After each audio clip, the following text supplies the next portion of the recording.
Hola, hola, hola. Bienvenidos to Politics, a podcast where things are getting really funny today. We spent 16 minutes recording and not knowing that we weren't recording, so it's been great. It's been a great day, you guys. I am Adri, your Spanish-speaking co-host and a recovering English major who is pushing against the real panic of a possible upcoming civil war by learning how to draw flowers. Yes, that is right, flowers. I'm Helene, your co-host producer, and I'm slowly becoming what Adri would define as an honorary old, because 2021 marks the year of my 10-year high school reunion, which is just absolutely insane and crazy to me. Hey y'all, I'm Kay Alex, resident HBCU graduate, something that I have in common with our newly inaugurated Madam Vice President. Shut up. We did it, Joe. Rehabilitated poet, newest member of the Amanda Gorman fan club, and Helene's official welcome to the Archaeopolitics Senior Citizens Club. My walker will be in the mail this week, I'm guessing. It'll be an ornate house sorted cane. Along with your buy one get one free butterbeer gift card. Oh, perfect. I'm already liking being an old. As you would say, Helene, it slaps.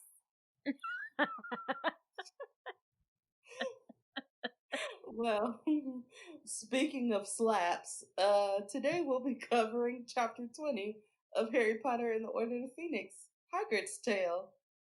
This is the one where Hagrid returns to Hogwarts and tells the trio the tale of his and Madame Maxime's journey to visit the Giants on behalf of Dumbledore.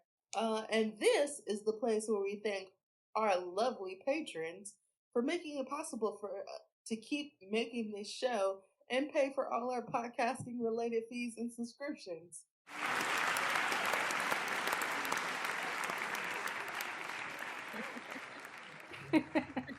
Well, that being said, we want to give a very warm welcome to the newest member of the coolest club in town, the DA for this podcast, Paris Gay.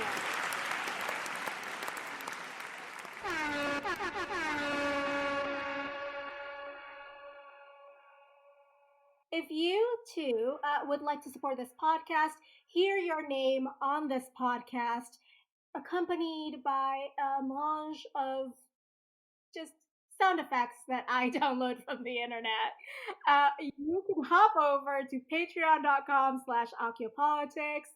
$2 a month will get you access to bonus content for every single episode after October 2020, and the $5 a month and $10 a month tiers will get you physical rewards every 3 months.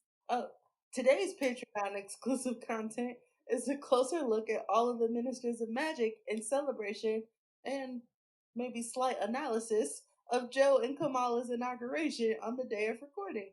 We did it. Yeah. We did it, Joe. They did truly did it.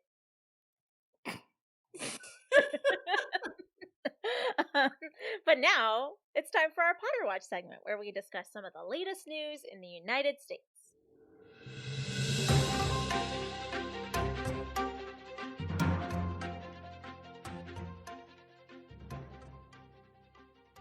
Potter Watch, what the ministry doesn't want you to know. And what a day it has been. We are recording on Wednesday, January 20th, or as I like to call it, the first day that I am not incredibly anxious and I'm back to like a level 5. I thought you were going to say the first day of the rest of our lives. Well, I mean, I am dramatic, but like I do know my limits. It's also what we would say in layman's terms is inauguration day. Mm-hmm. Amazing. What a talent. Thank you. What a time. It is. What a time. We have a new president, Joseph R. Biden, and a Madam Vice President, Kamala Harris. Is it Kamala or Kamala? I have to be able to say that right eventually. I always question myself after I say it. Kamala? Kamala. Yeah. Kamala. Madam Be- Vice President Kamala Harris. Because the the children call her Mamala. Oh, that'll help me remember. Mm-hmm. They wouldn't call her Mamala, so that makes sense. Mamala.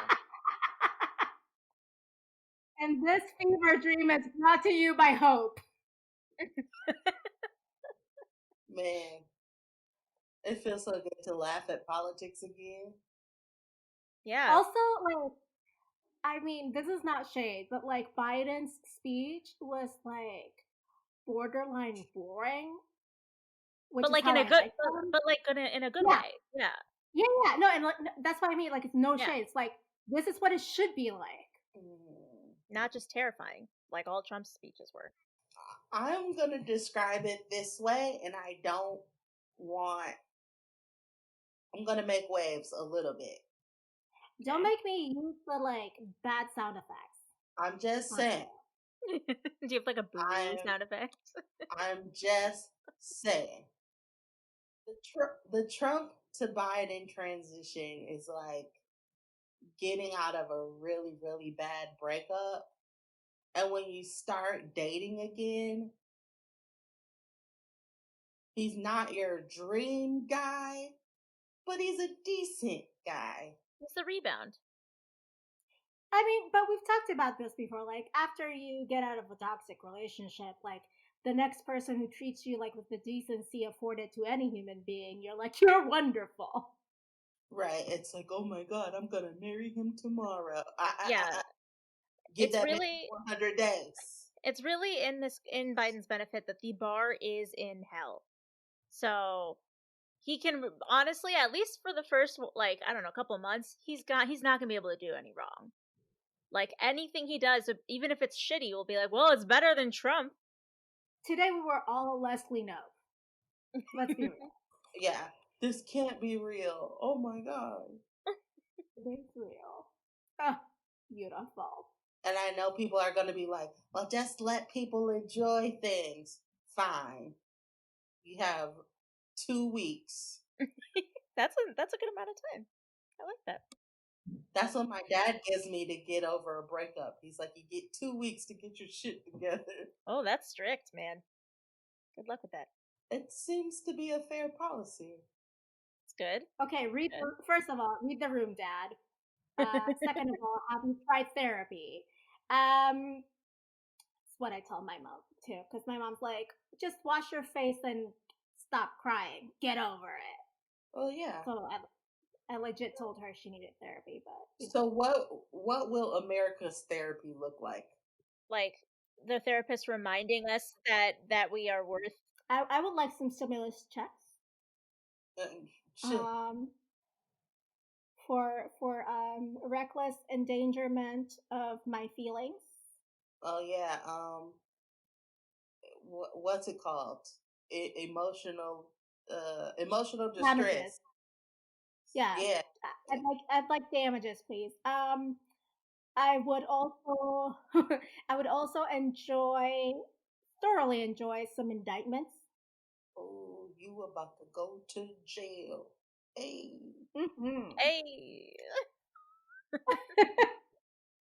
Yeah, honestly, like when this happened, when the inauguration happened, my first thought, I mean, after woohoo, was I don't ever want to think or talk about Trump again. But then my second thought was the one exception being if we're thinking or talking about the process of him being in prison, put in prison. Guilty, I'm fine with that. Throw him in the slammer. Like if we ever discuss Trump again on this show, I hope it's to like talk about the fact that they are convicting him in the Senate and he is going to jail where he belongs. Or like, New York court just goes like, Cheeto Mussolini inside prison forever. People ask, like, Calix, are you an abolitionist? Nope, not yet. Maybe someday, but not in terms of Trump. How many people ask you that? You get asked that a lot? Occasionally. Interesting. Interesting. Well, I mean, oddly enough, he pardoned the old mayor of my city, Kwame Kilpatrick, who basically is the reason why nobody under the age of 30 will. No, let me adjust that. Maybe why nobody under the age of 40 will ever be the mayor of Detroit ever again. Okay. Was this the mayor who accepted bribes? Yeah. Like, Yeah, when I I read about the numbers, because the man's been in jail for pretty much half my lifetime at this point, Wow. but he spent over 840,000 over his salary. 840,000. I'm Doing just what? like, crime apparently. Oh, just crime. Okay. that. Just criming. Okay. He also pardoned Steve Bannon. Yep, I And heard that. did he pardon Lil Wayne? Did I read that Yes. correctly? Lil Wayne and Kodak Black. Did he ever actually decide on whether or not he was going to try and pardon himself? Because I don't remember if that was decided before last night. I believe he was talked out of it by counsel. Okay, so he didn't pardon himself, and he didn't resign long enough for Pence to pardon him. So he is not pardoned. Nope. Neither are his kids. He didn't pardon any of his Oh, kids. he didn't. I thought he pardoned Ivanka, and he never actually did that. Mm-mm. Oh man. The council told him that he would have to specifically name any crime in order to pardon his kids. Oh, that would have been interesting. Guilty. Throw him in the slammer. So just a lovely day for us all today, and I, for one, am basking in it. I think I'm gonna sleep good tonight for like the first time in 4 years. I wonder if Joe has Donald's trial on his calendar. For like I the think Joe first has more important things to worry about. I think Pelosi does, though. Pelosi for sure. I'd love to see Yeah. her schedule. What's her first 100 days gonna look like? Nance is like, I've been training for this for my entire life. I'm so excited. I'm going to close this segment off with our celebration of Kamala and Joe. On to Hogwarts Debate Club, where we are revealing politics that we think define the chapter best to each other only, and providing a brief definition of what that politic means before we kind of deep dive into the quote or moment, character, and instances throughout the book that we think the politic encompasses in general. So, Adri, you are up first. What is your politic? First off, I feel personally attacked because you stressed brief there, and I am seeing my notes, and I feel like they're not brief, but I will try to make it brief. Wow! Victimizing yourself in a time where you are not being attacked. Victimizing. We've talked about my dramatic antics before. This is not new. Side note, I am a victim. I cut myself trying to wash a knife, and I have never bled more in my entire life. I sliced off a part of my finger cleanly. You're a victim of yourself. I will never do the dishes again. I am a victim of the patriarchy is what I am. Well, that we all are. Yes, but continue with your quote-unquote brief politic this week, Adri. My politic this week is segregation and redistricting. Segregation that sounds like is two. practice. I'm sorry, what? That sounds like two. No. Let me explain. It's Excuse me. Helene, Excuse we're me. going I'm troll. speaking. I'm speaking. Ah! Yes, Madam Vice President, what are you saying? All right, so segregation is the practice of placing a kind of population or people in a specific place, often isolated from resources and accessible services. There's a book called The Color of Law that talks about redistricting and segregation in the United States. And it says that the creation of racial ghettos was self perpetuating. Residents in a community where economic disadvantage is concentrated itself depresses disposable income, which makes departure more difficult. Restricting African Americans' housing supply led to higher rents and home prices in Black neighborhoods than for similar accommodations in predominantly white ones.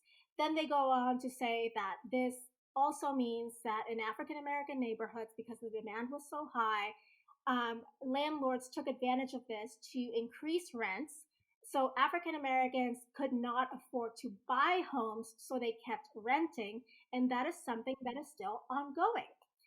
And Yeah. Oh, it is very gentrification. hard to, and that is very hard to undo. Well, no, those are two different things. So so what this is talking about is not gentrification. What this is talking about is you are zoning people to live in a specific block of land where the housing supply is limited. So the more demand you have for that supply, the more the prices will go up.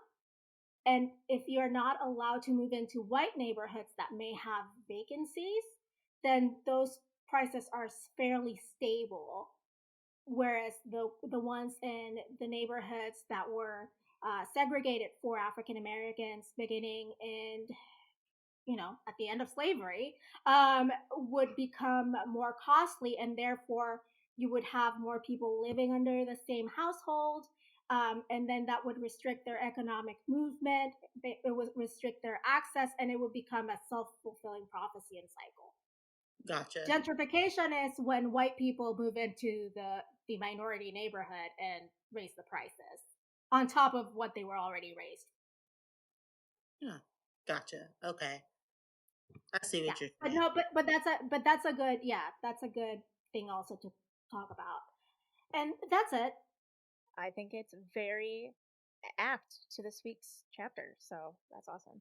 It's the only thing I kept thinking about it, and I was like, no, I'm gonna try something different. But then I just was like, no, this is it. No, Hmm. it's you didn't really mention how it goes back to the chapter, but I'm guessing you are talking about the Oh, giants being forced to live in oh, the mountains. sure. Well, I was trying to just do the brief thing, and then I was going to go in the deep dive a little bit Okay. further, but I can do that now. So in this chapter, we hear about giants and how they've been secluded in the mountains, and they've been forced to live there by the wizards.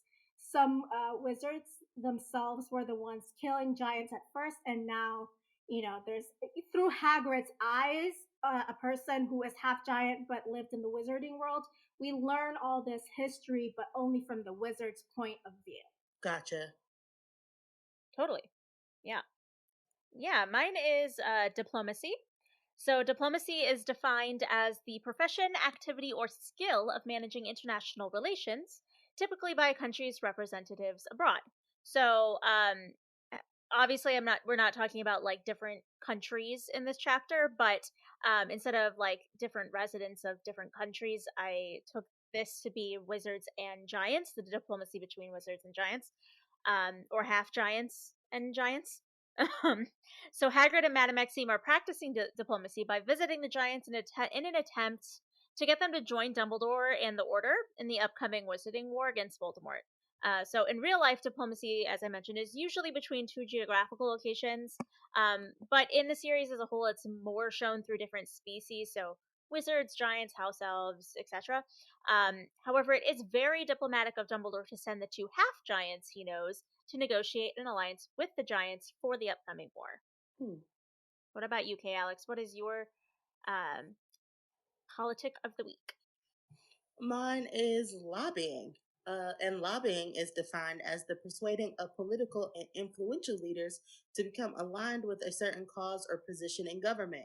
Steps include proposed legislation, setting up a network to communicate with your legislature, the actual meeting with your legislature, and consistently following up until they produce a response or decision. Considering that Hagrid and Madame Maxime were tasked with getting the Gurge or the leader of the giants to become sympathetic to the light side of the upcoming wizarding world or what's happening in the wizarding government, as well as um, bringing physical gifts as acts of persuasion, which could also be frowned upon. But the fact that they are literally trying to appeal to a leader of a population of people kind of brought it out of the diplomacy act for me and into lobbying because they're trying to persuade him to join a certain side or take a certain position. Yeah, so it's kind of like both of y'all's are the different sides of the same coin. Diplomacy is maybe done with like a little bit more altruistic intent, is what you're saying, K Alex, I believe. Yeah. And then lobbying is more when you want something out of it. Right. And as we all know, Dumbledore doesn't really ascribe himself to be altruistic. What? Come on now, don't be obtuse. Oh, come on. Everything he does is for the greater good. Congratulations, you've been hoodwinked, tricked, bamboozled, led astray. He sacrifices his own life in pursuit of killing Voldemort so that Voldemort cannot kill more people. Nah, he calculated his own death so that Voldemort could look stupid. that's that's exactly what happened. I don't know. We see it very differently. I know because You you're know a what, member ladies? If I of had Dumbledore is the greatest man alive fan club, which is great, which is fine, a choice, if you will. But while Dumbledore plays a great game of chess, every single move is planned with an ulterior motive.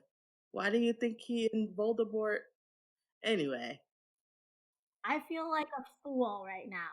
Why? And not because of this conversation necessarily, but because in my infinite wisdom of downloading new sound effects for today's episode, I neglected to download a boxing bell Well, sound effect. you're just gonna keep adding to the list. By the time we're done, like with this book, you'll have like 100+ different sound effects on your soundboard. oh yeah, And it will be glorious. absolutely. Let's go to the deep dive. So, my politic of segregation and redistricting came to me as I was listening to Hagrid talk about giants and their history as a half giant who was raised in the wizarding world and had, up to this point, little to no connection with his giant family. And the quote that kind of crystallizes that for me was the following. Well, like I say, they're not meant to live together, giants, said Hagrid sadly. Not in big groups like that. They can't help themselves. They have to kill each other every few weeks. The men fight each other and the women fight each other. The remnants of the old tribes fight each other. And that's even without squabbles over food and the best fires and sleeping spots. You'd think, seeing as their whole race is about finished, they'd lay off each other, but. And that quote really reminded me of the way that certain people talk about minority communities, especially African American communities or Black communities, when they talk about Black on Black crime, or and as if they hadn't created the specific conditions that fuel the crime within a segregated place, and they hadn't put the structures in place to make sure that people cannot leave, or it's like almost impossible to leave and go into a different neighborhood. And it really crystallizes for me, something that I've known for a long time, but sometimes I forget that just because someone has genetic material from one population, one doesn't mean that they could or should talk for that population, or that they do not have the mindset of the oppressor within them. So Hagrid in here is not speaking like he speaks about any magical creature, right?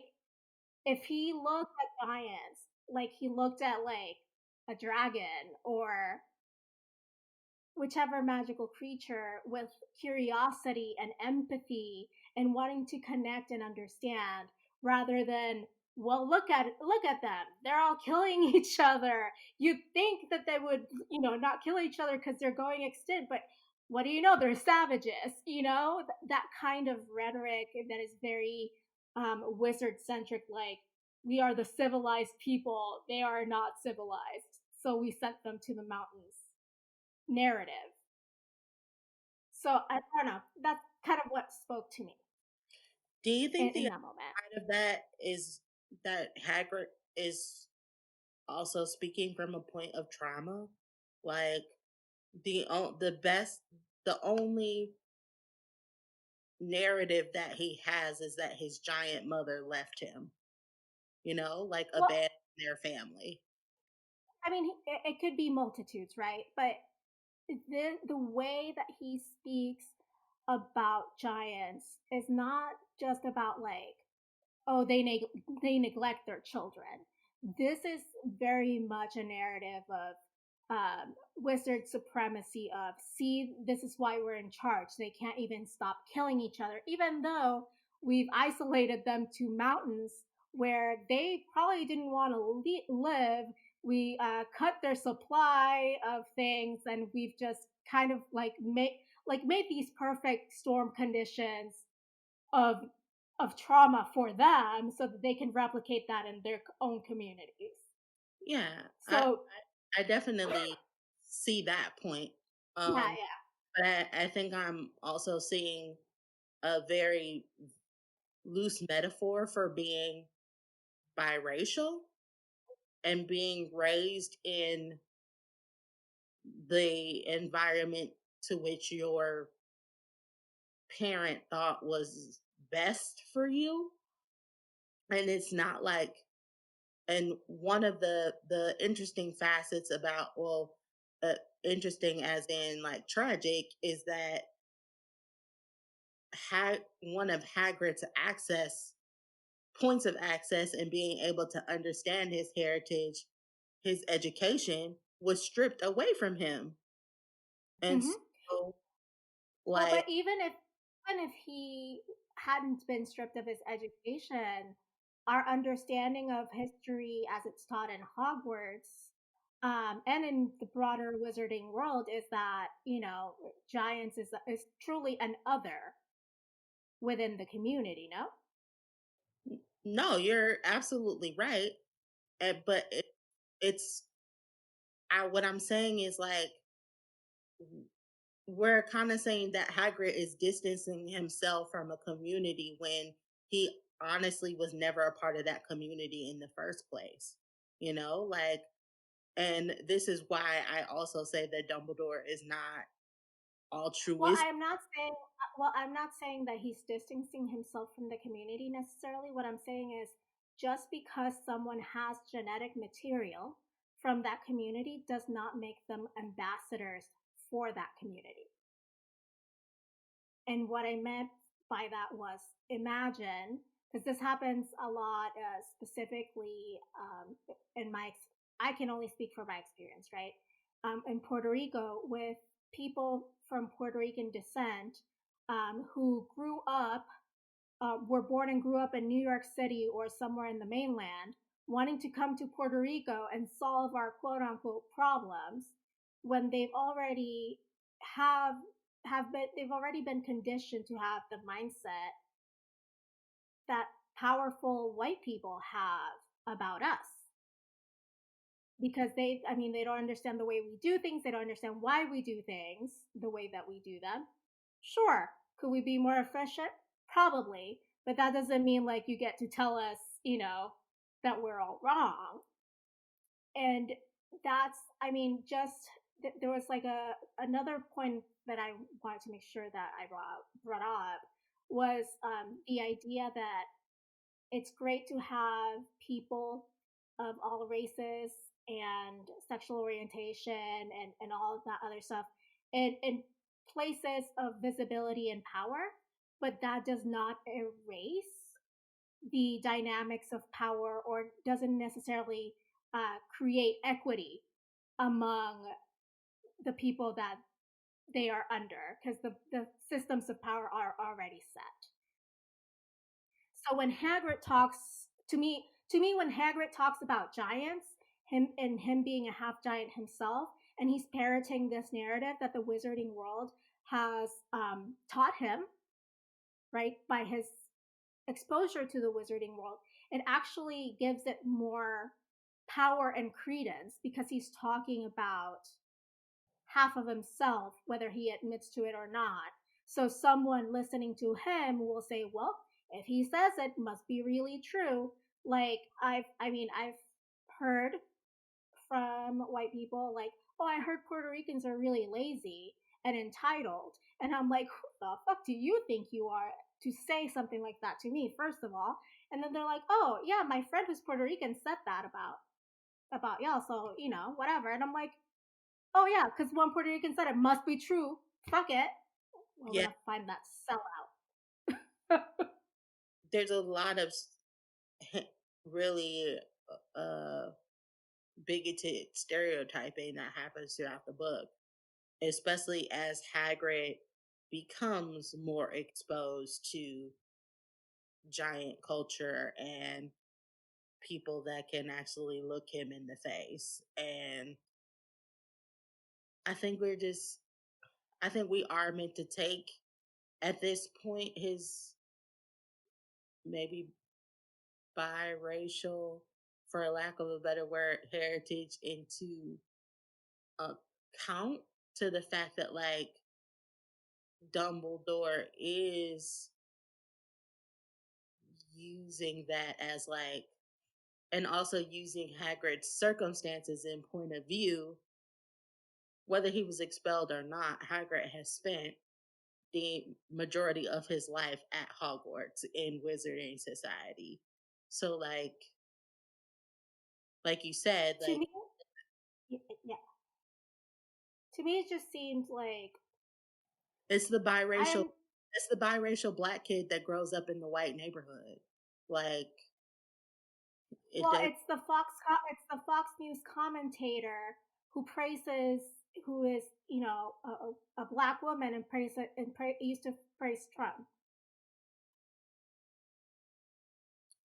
Um, I don't think Hagrid's commentary is meant to be.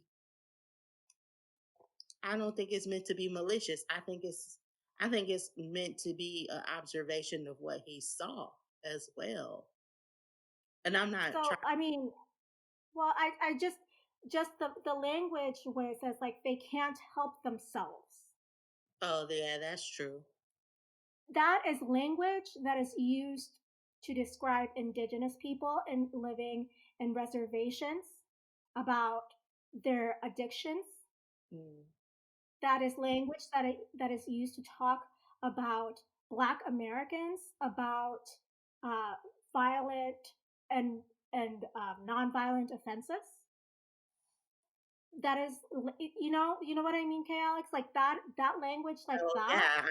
yeah, yeah. I mean, yeah, I do. I agree with you on the point. I'm just trying to bring up the fact that, like, I mean, I don't disagree, K. Alex, that Hagrid is also a victim in this. yes, and that's what I'm trying to bring up. And like, No, and I don't disagree with that.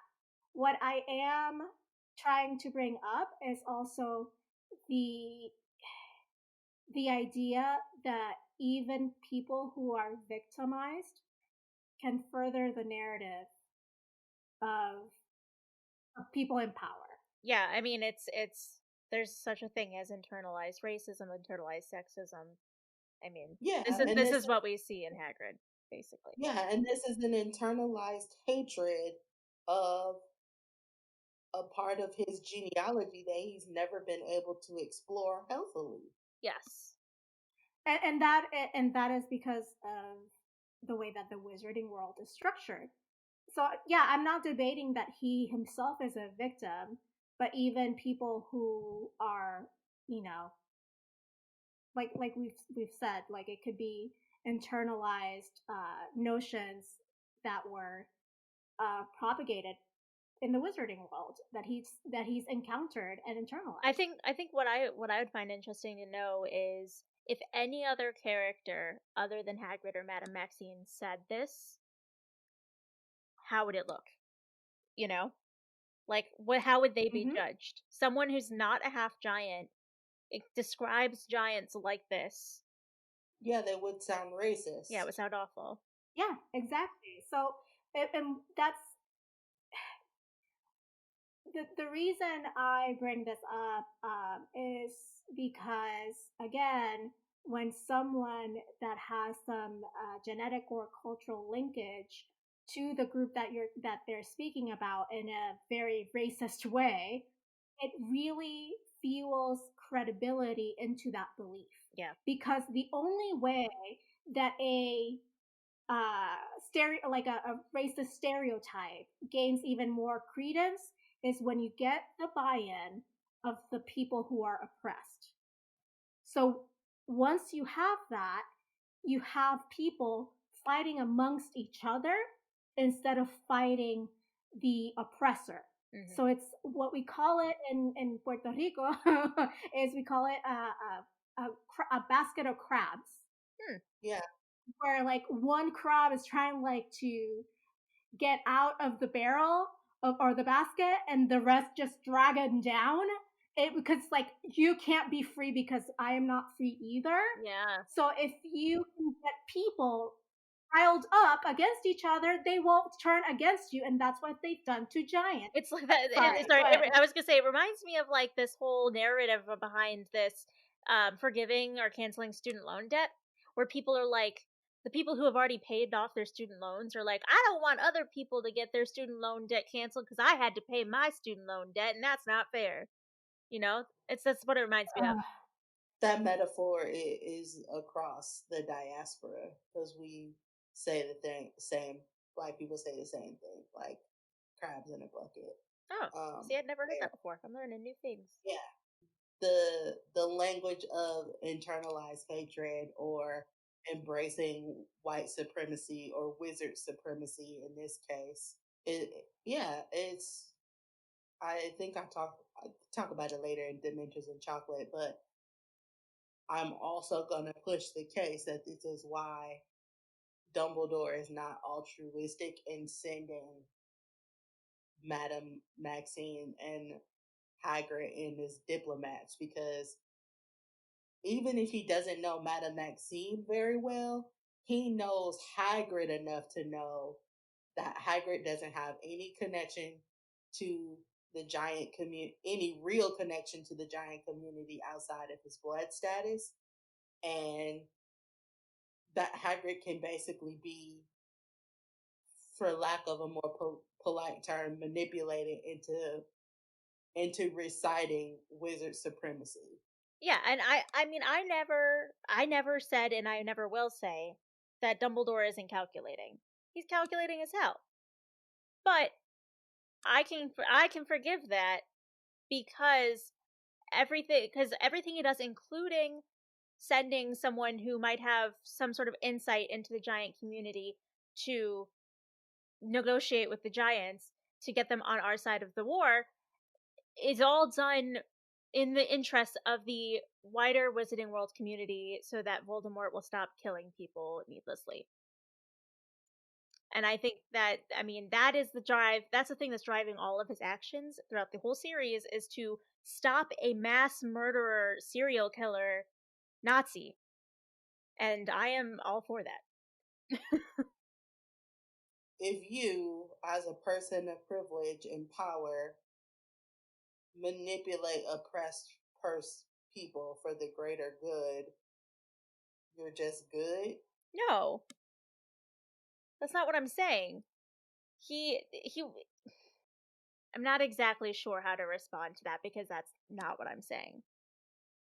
I'm saying that this is a fictional series where he obviously does some shitty stuff, but in the end, it's to save lives. And in this instance, not in the real world, but in this instance where no actual human beings are being harmed, I can get behind him wanting to save lives.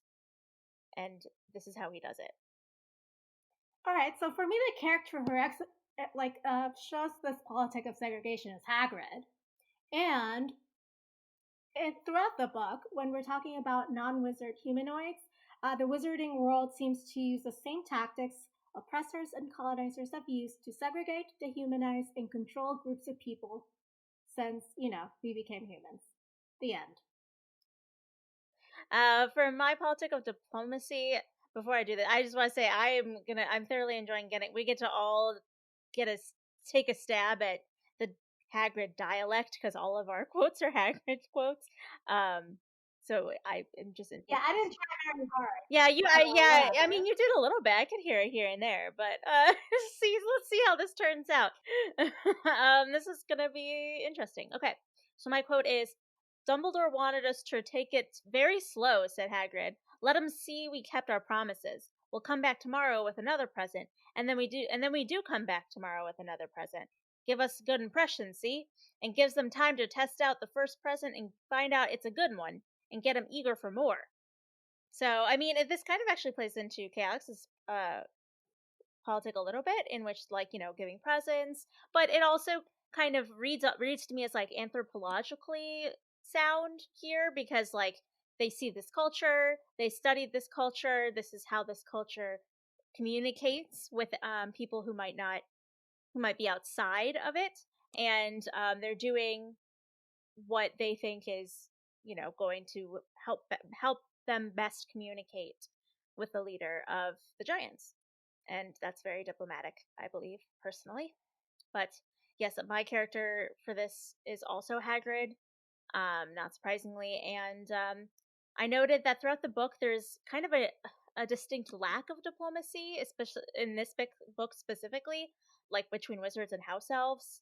But the book that shows the most diplomacy in the series, while not this book, is probably Goblet of Fire, where we get all these international relations and cooperations of different wizarding schools across different countries and things like that. So that's the most obvious of display of diplomacy in the series. And the Quidditch World Cup. Yeah. Oh, yeah, that's a good, yeah. Well, that's in Goblet of Fire, yeah. Yeah, I was just bringing it up as an aside to the Triwizard Tournament. Yeah, true. So, also lack of diplomacy in this book by Harry and Dolores, Mm-hmm, true. Yep. by Dolores in general, she's not, she just throws diplomacy to the wind and is just like, everything's my way, and doesn't even care about trying to negotiate or maintain peace or anything like that. Dolores is just a pink colonizer. That's what she is. All right, Kay Alex, what about you? How about your deep dive analysis? My quote in expressing lobbying also comes from Hagrid. It says, "We agreed just because the new Gurge, looked like favoring who didn't mean all of them would. We had to try and persuade some of the others the ones who hadn't wanted Golgamath's Gurg. We decided to go poke around the caves by night and see if we couldn't persuade a few of them. So at this point, because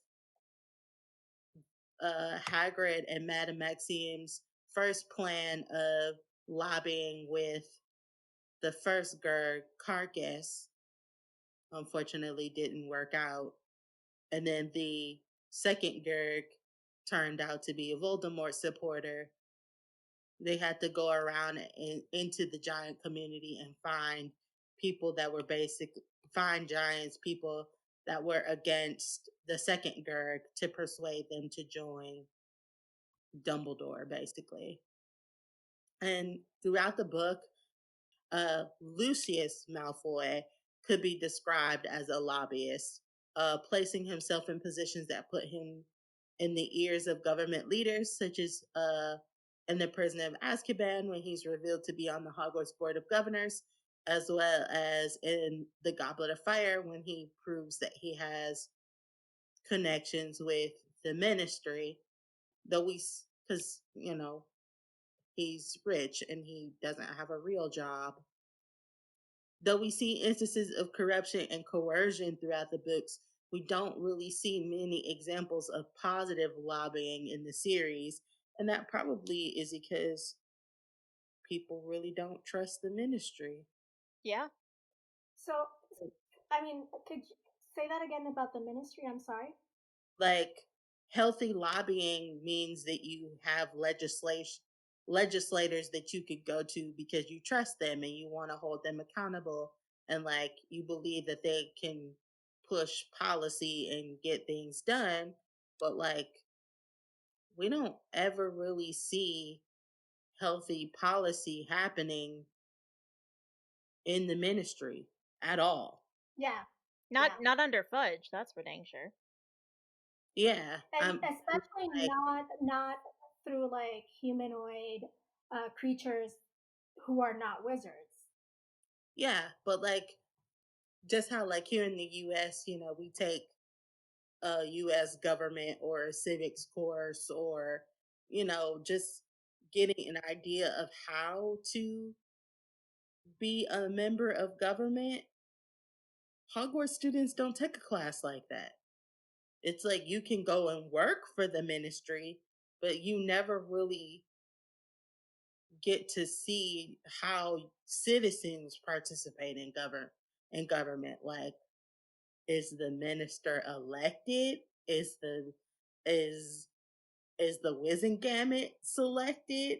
Are all like counties and wizarding neighborhoods represented? Like, we don't get any insight as to how the Ministry runs itself, which is probably why they're so susceptible to being taken over. I mean, you have all those departments, right? And like some departments don't even talk to each other. It's just not a well-oiled machine, the Ministry. Yeah, but like how like outside of like the OWL and the Newt exams, and we really only see like Harry's qualifications in becoming and wanting to become an Auror. For example, how did Percy become qualified to be in politics? You know what I'm saying? Like, how is the Wizengamot selected? How is the statute of secrecy created? Like how was the trace? I think that statute, like all of like these things that run the wizarding world, in terms of laws, I assume were created in the same way that our laws in the US and worldwide are created. They are to uphold the interests and the values of people in power and protect those interests. Yeah. Well, yes, but at least we have the illusion of a vote. Yeah, but we don't. I mean, I don't think we know enough about their internal processes in terms of legislation to even know what actually goes on in the day to day. That's what I said. I'm echoing that. But Umbridge's way at Hogwarts is just a dictatorship. Yeah. And just like a dictator, when somebody is like, oh, you're just making shit up, it's like, well, I got the badge and I got the power, so what are you going to do about it? Yes, the DA was formulated to teach the class, but like it wasn't formulated to like lobby to the ministry to get rid of Umbridge. You know what I'm saying? We don't ever really see a citizen to legislator relationship.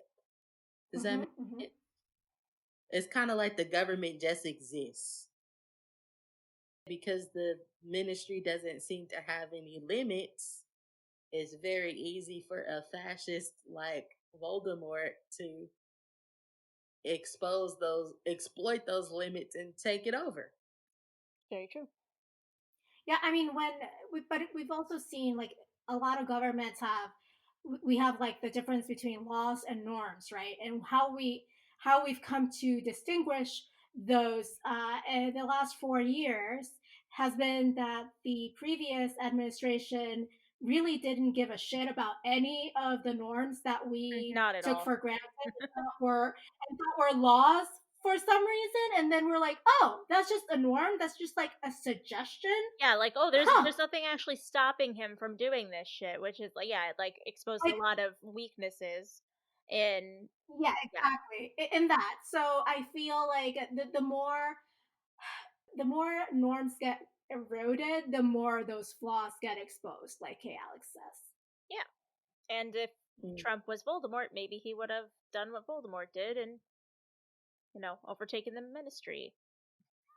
Maybe Fudge is Trump, you know what I mean? Like, if the Like, Imperious Curse was a real thing, we'd be in deep shit. Oh goodness. oh Jesus. Okay, moving on from that very dark thought, let's talk about other dark thoughts, also known as Dementors, in our segment called Dementors and Chocolate, where we talk about one very bad thing in the chapter and then one very good thing that lifts us up, like chocolate does to all of us. Okay, Alex, tell us what your Dementor for this chapter is. My Dementor is Hagrid being beaten up and being unable to defend himself because of still being punished for a crime we now know for sure he did not commit. Also, the lack of opportunity that the author took to actually make Hagrid's genealogical culture appear to be more than violent savages. I'm just a little confused. So Hagrid being beaten up and unable to defend himself because he's being punished for a crime we know for sure he didn't commit. What crime are you talking about specifically in that? So when Voldemort, or way back then, was young Tom Riddle, framed Hagrid for killing Moaning Myrtle or opening the Chamber of Secrets.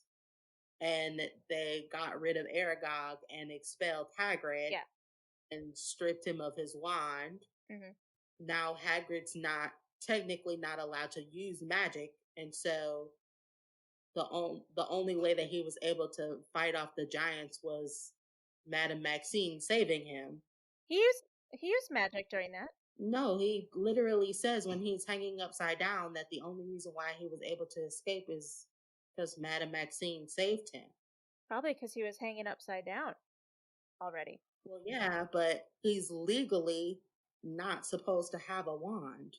Yes, yes, but he says that he was able to do magic while they were on this mission as a secret, because he would be a criminal. He would be arrested.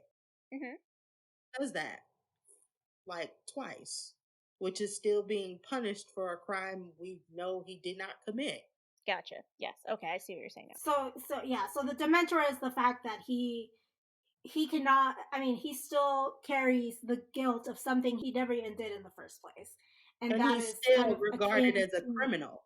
Yeah, like it's not like he can. I guess where my confusion was is that like I from at least the way that I read the chapter, the way I interpreted the chapter was that he wasn't beaten up and unable to defend himself in this mission because of that, because he was able to use magic and he did use magic when he could, and it wasn't like a hindrance on him in this mission. At least that's how I read the chapter. Like, that's how I interpreted it. I think what, if I may, I think maybe what K. Alex meant was just like he's carrying this like stigma Yeah. and restrictions of being thought of as a criminal legally still, and that hinders him from doing magic openly or having advanced enough in his magic to be able to avoid situations like that. Okay. Guys, okay. On page 425 in the last paragraph, because Ron asks Hagrid why he and Madame Maxine didn't use a port key. And he said, Yeah. we had to go slow because I'm not really supposed to use magic. And we knew that the ministry'd be looking for a reason to run us in. Hagrid is legally, by law, not allowed to use magic. Mm-hmm. He has been Correct. using magic illegally for years. And then when he says on page, next thing I knew, on page 430, next thing I knew, I was hanging upside down in the air by me feet. And Harry asked, well, how did you get out of that? And he said, wouldn't have done if Olympia hadn't been there. She pulled out her wand and did some of the fastest spell work I've ever seen. Yeah, I guess that part I didn't read as like he was in that situation because he couldn't do magic or wasn't legally able to do magic. The other part I totally, I get for sure. I think that the two kind of go hand in hand. I honestly think that if Hagrid had been able to legally use a wand, Dumbledore might have sent him by himself. Maybe. I don't know. We still have to talk about the fact that, like, Hagrid is still, I would say, by resource, incarcerated. He's in the magical world, still by law not allowed to use magic. Yeah. All it really could take would be, I don't know, some altruistic wizard absolving him of crimes while he still sat on the Wizengamot. Who says that Dumbledore had that power? He wasn't minister. I mean, didn't we see in this book that it's more of a Supreme Court type decision where Fudge, leads it? Yes, and I'm sure that if they put it to a vote, Hagrid or Dumbledore definitely would have voted to absolve Hagrid. But that doesn't mean that there's majority. Well, we never even saw any effort on Dumbledore's part to get Hagrid absolved, even after he was proven innocent in Chamber of Secrets. So yeah, but just because we didn't see it in the canon writing doesn't mean it couldn't have happened in the larger universe. I think that we're both like there are assumptions being made that neither of us can prove, and we're not going to be able to say that one of us is definitively right. So I think we probably should just move on. Adri, what's your Dementor? My Dementor is Hagrid's colonized mindset, in which he follows a narrative and history set by wizards to understand half of his legacy. I mean, that's pretty self-evident in my entire discussion. Yeah, so, yeah. Helene? No. Mine, unsurprisingly, is Umbridge. I feel like most of the time when Umbridge is even in a chapter, she's usually playing a big part in my Dementor. But it's her marching down to Hagrid's hut in the middle of the night, right after he gets home from his long journey.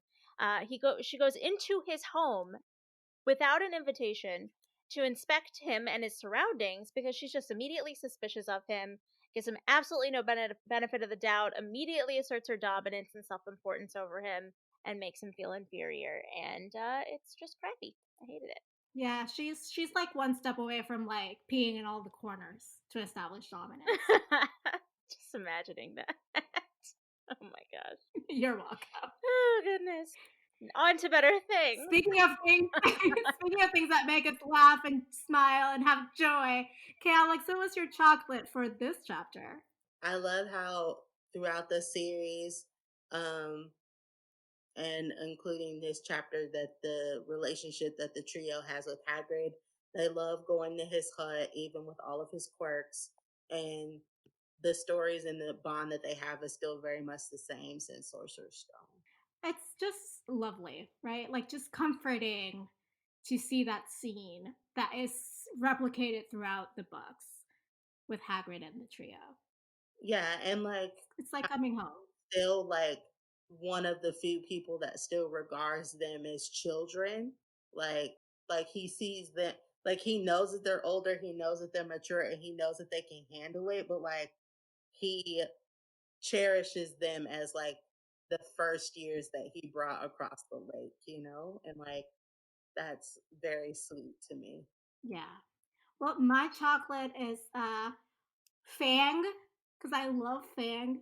Obviously, as a dog mom, love Hagrid, and the good gossip sesh they're having about adventures that the trio shouldn't know anything about. But Hagrid is such a softie. Yeah, I love their little reunion. Just fills my heart. My chocolate is specifically Hermione, though, which is surprising that this is the second week in a row. And while I do love Hermione, she's not usually, the subject of my chocolates, at least this often. But I love how determined she is to do absolutely everything possible to make sure that Umbridge has no reason whatsoever to fire Hagrid once he starts teaching his lessons again. Even though at some point, I think earlier in the book, when Hagrid wasn't there and it was Grubbly Plank, she does like admit that he might not be the most efficient or safe teacher. She does love him so much, and she just can't bear to see him lose his job. So she's just, and she did the same thing in Prisoner of Azkaban when Buckbeak was gonna, be killed. She just did everything she possibly could to help him out and like researched all this law and like tried to make a case for him because she just loves Hagrid so much. I think the friendship between Hermione and Hagrid is really underrated. I just love, she's like, I'll do the lesson plans for him if I have to. Yeah. Like I will do everything. Yeah, it's so cute. I love them.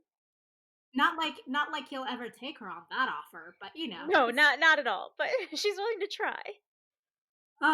Well, last week we asked our listeners to let us know what they thought would be a good name for Malfoy's Etsy store, and we've got some responses for y'all. Helene, do the honors. All right. So at I'm gonna say it wrong. Fioria25 on Twitter. She said Madges. And then like Madges, like Malfoy's badges. I'm guessing it's just like a mixture of the two. And then at Muggle Study MFA on Twitter said Slytherin Perfects, and then the slogan would be "No, that's not a typo." Liked that one. That made me giggle. Lucy O'Shea, one of our patrons, she said Slither Pins, which is a personal favorite of mine. I liked that one a lot. My friend we love a good pun. Yes. My friend and Speak BC co-host Rex said, "My father will hear about this," which, iconic Malfoy line. Everyone loves a good "My father will hear about this" joke. And then at Cree underscore new, KRI underscore KNU, on Instagram they said, Monsieur Malfoy's badges for all occasions, which I believe is a play off of Madame Malkin's robes for all occasions. Is that what Madame Malkin's thing is called? Anyway, I love it. Taking all these names into account, these submissions, Helene, will you let us know who the winner is? All right. Our winner is Monsieur Malfoy's badges for all occasions. Applause, applause, applause. Yes. Well, so that is our winner, and with honorable mentions going to Lucy with Slither Pins and Rex with My Father Will Hear About This. We loved those as well. All of the submissions were great, and congratulations to our winner. Can't wait to design this logo. I'm sure one of us will reach out. We have your Instagram account, so one of us will reach out via Instagram private message, most likely. to get your information to send you your prize. When you receive your prize, please post it all over social media and tag us in it, because we need to see it and we want you to show it off because we're excited. Very exciting. Yes. Oh, so many Etsy logos to research during my quest to design the perfect Malfoy logo. So great. All right, well, this week's question is, what do you think Madame Maxime did after returning from her journey with Hagrid? I love imagining these types of things, so tell us what you think. Add us on social media, send us an email, a DM, write us a letter, call us. We want to hear what you think. All right. And now on to media we've been consuming. Helene, what have you been consuming this week? I'm so excited because I started watching WandaVision, which is now on Disney Plus, the first 2 episodes, and by the time this episode comes out, probably the next 1 or 2, I can't remember if they're releasing 1 or 2 episodes at a time, but it's on Disney Plus. It is so good. If you're a Marvel fan, I mean, even if you're not a Marvel fan, you probably will love it. It's very sitcom-y, but also very self-aware and like just weird. And I'm just so intrigued to see where it goes. Plus, Anya from Buffy, the actress's name is Emma Caulfield, plays the bitchy next door neighbor Dottie, and I love her, and I'm so glad to see her in something else, and I'm so excited for the rest of this show. Isn't she also in like Bad Moms? I don't think so. I mean, she might be. I've seen that, and I don't remember her in it. Wait, am I thinking about? She's not her neighbor that goes and brings her like all the No, lobsters not and not stuff? not that neighbor. Not that. No, the bitchy like blonde one, the one that's mean to everybody. Okay.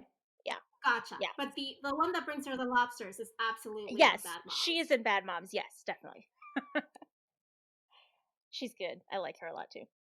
Okay, Alex, what media have you been consuming? Demon Slayer, a young protagonist Tanjiro trains to become a demon slayer after his family is killed by what I describe as the Dracula of all demons. His Nezuko, who's also affected, joins him on his journey. Check it out on Crunchyroll. Also, February is right around the corner, and we all know what that means. Black Girls creates Black Wizard History Month. Ooh. Favorite time of the year. One of my favorite times of the year. All right. Very cool. Well, I have also been watching WandaVision. Kind of corny Marvel meets Bewitched, and I love it. So far, yeah. Well, the first episode was based So off far, of, yeah. The first episode was I Love Lucy. Second episode was Bewitched, and then the next episode will be in the 70s, so like a 70s sitcom, and then 80s, 90s stuff. Yeah, so I'm excited to see where they go with it.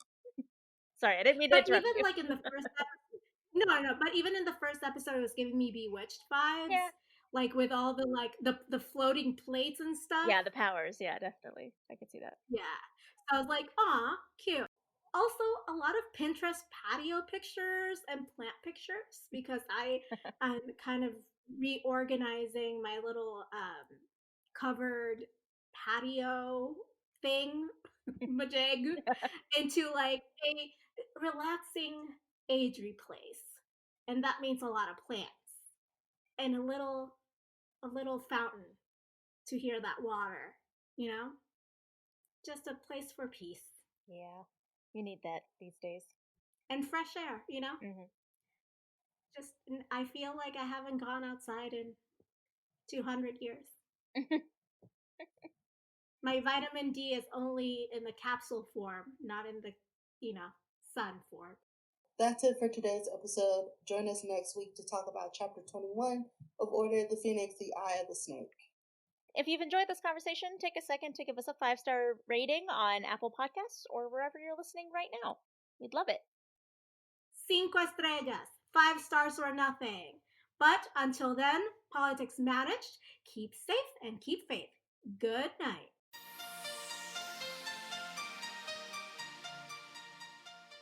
Support this show by going to patreon.com/Akiopolitics.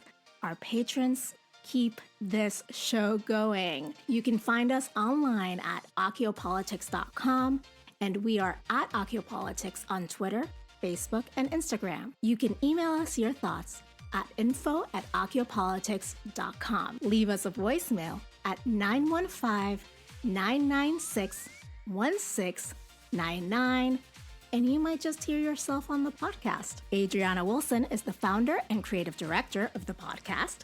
Helene Karp is the producer and social media manager. Allison Pullman is the audio wizard and editor who makes us sound so good. Cover art and physical rewards are designed by Adriana Wilson. The views expressed by the hosts and guests are expressly their own and not representative of their employers or associates. Ociopolitics is part of the MuggleNet family of podcasts.